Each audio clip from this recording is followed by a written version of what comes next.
Hey, it's Andrew here. Welcome back to my channel where we talk about Social Security changes, the next two stimulus packages, and daily news updates as well. Bernie Sanders has had a massive influence on the Biden administration agenda. He already got $2,000 stimulus checks approved. A lot of people thought that was crazy at one point. He already got monthly stimulus payments approved for families via that child tax credit, and now he's working on a $1,300 per year increase for Social Security benefits. So let's discuss the details in this video, but before we do, don't forget to like this video and subscribe.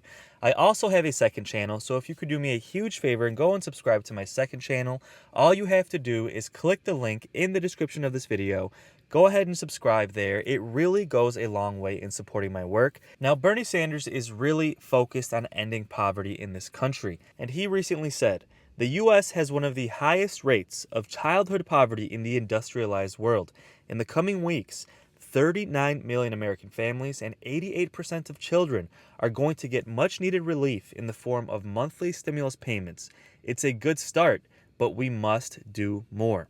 And now Bernie is working on an increase for Social Security benefits because he wants to end senior poverty as well. And despite the fact that Bernie Sanders lost in the last two presidential cycles, many experts are saying that he won the Democratic Party and he is controlling the Democratic agenda. And because of that, there is a really good chance that a Social Security increase will be approved, whether it's in this first stimulus package or this next stimulus package that should be approved later this year. Now, Bernie Sanders recently did an interview where he talked about his influence on the Democratic Party and his plans to tax the rich and increase social spending as a whole. So let's take a look and see what Bernie Sanders had to say. Then we'll discuss the details of his Social Security plan, as well as a quick update on the potential for a fourth stimulus check. Welcome back. Two times, in 2016 and 2020, Bernie Sanders ran for president as an unapologetic progressive, seeking vast increases in government social spending. Both times he lost the Democratic nomination to perceived to be more cautious centrist candidates, Hillary Clinton in 2016, Joe Biden last year. But with President Biden's proposals for vast new spending, it's fair to ask, did Senator Sanders lose the battles but win the party's war of ideas? Well, Bernie Sanders joins me now. Senator Sanders, I saw you smirk there when I did that little tease about that. So go ahead and answer the question. Do you feel as if, when you look at your two campaigns, yes, you're not president, but do you feel as if you won the war of ideas inside your party? Well, it's not just me. I think what you saw is millions of people standing up, grassroots activists standing up and saying, you know what? At a time of massive income and wealth inequality, maybe, and Chuck, this is a radical idea, but maybe, just maybe, government should represent the needs of a struggling working class and middle class, and not just the 1% and wealthy campaign contributors. And I think all over this country, people said, look, there are massive problems exacerbated by the pandemic. And I think President Biden looked around them and he said, you know what? We've got to address those problems, not worry about the rich and the powerful. So we are beginning to make some progress in dealing with issues that have been neglected for decades. I'm curious, your focus, when it comes to seeing these plans get passed, how important is the pay-for part of this conversation?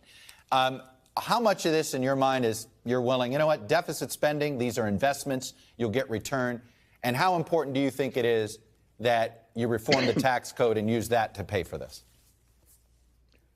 Well, I think, number one, most importantly, we have to deal with the crises facing this country. We have massive income and wealth inequality. Half our people live on paycheck to paycheck. We've got to raise the minimum wage to a living wage. We've got to do that. We have an infrastructure that is collapsing. We have got to address the existential threat of climate change. And when you do that, Chuck, when you make those investments, we create millions of good-paying jobs. We are the only major country not to guarantee health care to all people as a right, the only major country not to have paid family and medical leave. We pay the highest prices in the world for prescription drugs.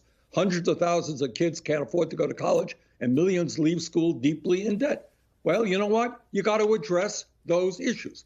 Meanwhile, you got two people on top who own more wealth than the bottom 40% of America. You got major corporation after major corporation not paying one nickel in federal income tax.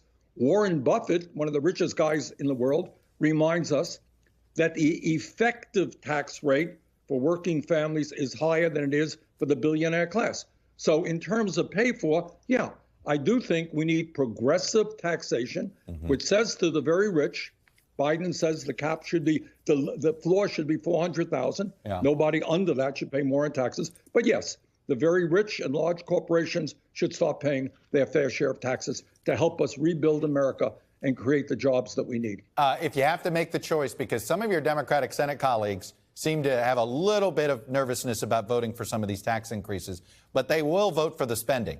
Will you take the spending if it doesn't come with the tax increases? Well, the devil is in the details, obviously. But I think what has got to happen is we have got to begin addressing the enormous crises facing this country. And that is what I think the president is trying to do. I think once we start discussing these issues in the Congress, there will be differences of opinion. But I think there is a consensus, at least within the Democratic caucus, that now is the time to start protecting working families and the middle class, and not just the 1%. One of the things not included in the president's plan was some things that you wanted to see, including lowering the eligibility age to Medicare, in particular being the biggest one there. And I want to ask you about it in conjunction with this statement that James Carville made, and I want to bring it up here. It has to do with Joe Manchin. He says, the Democratic Party can't be more liberal than Senator Joe Manchin. That's the fact. We don't have the votes. And I bring this up because Senator Manchin has said he's not in favor of lowering that eligibility age. Do you think that was probably why Joe Biden didn't include your provision in his plan? No, I don't think so. James Carville can live in his world. I don't think he's terribly relevant to what happens in Congress right now. Here is the story, very simple story, is that right now, for the last 55 years, since Medicare was developed in 1965, it has not included coverage for dental care, hearing aids, and eyeglasses. And I can tell you, in Vermont and all over this country, you got senior citizens whose teeth are rotting in their mouth, older people who can't talk to their grandchildren because they can't hear them because they can't afford a hearing aid, and people who can't read a newspaper because they can't afford glasses. So to say that dental care and hearing aids and eyeglasses should be a part of Medicare makes all the sense in the world. Second of all, we're going to pay for this. This is a pay for. Right now, as I think every American understands, we pay the highest prices in the world for prescription drugs. We're getting ripped off every day by the pharmaceutical industry, who in some cases charges us 10 times more for the same drug that's sold in Canada or in other countries. So what we want to do is what the American people want to do. We want to negotiate prescription drug prices with the industry through Medicare. When you do that, you save about $500 billion, and that can cover the cost of dental care, eyeglasses, and hearing aid under Medicare, as well as lowering the eligibility age to 60. That's what we have to do. We have a pay for that. Before I let you go, we have, obviously, the virus is pretty out of control in India. It's not in good shape in Brazil. These are two pretty big countries that could have an impact on us, both our health and our economy. Our vaccine distribution, we have a lot here.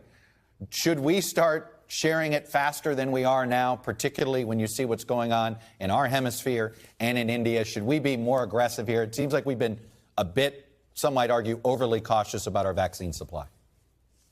Well, I think a couple of things, Chuck. The answer is yes. I think we've got to obviously make sure that every American gets vaccinated as quickly as possible.